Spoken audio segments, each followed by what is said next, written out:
I'm here talking with Erik Raymond, who has written the second section of a new 5-part curriculum from the Gospel Coalition. It's called Gospel-Shaped Church, and is designed to help a whole church answer the question, what kind of church should we be? But that's not a question that we can just give any answer to. What we want to do is help a church see from the Scriptures what kind of church the gospel makes us, when the gospel is at the heart of a church's life and thinking.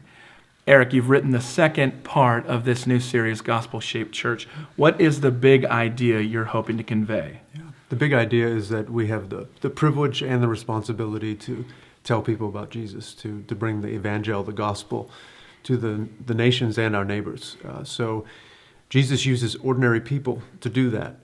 And whether you read the end of Paul's letters in Colossians or Romans, you just see those ordinary people bringing the gospel forward. And the New Testament is evangelistic, so it does spread the gospel to other people. And so what we want this session to do is to help, being sympathetic to the fears and apprehensions that people have about evangelism, really try to equip people to think biblically about evangelism and to equip them to go out and to share the gospel with others, and so that the whole church would be having that gospel-shaped reflex.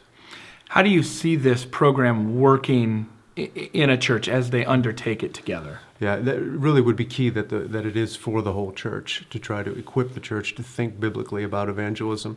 But there's probably a variety of ways in which it could be deployed.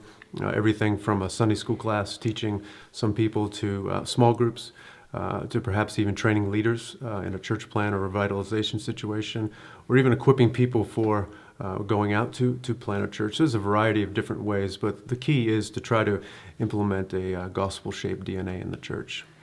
So your program is the second. Mm-hmm. Worship comes first. Then we follow that up with countercultural community. We move on to faith and work, and then ultimately to doing justice and mercy. So how does evangelism fit in with those other 5 programs in a gospel-shaped church? Yeah. Well, worship is all of life for the Christian. So that's how we live, not just on a Sunday, but every day of the week.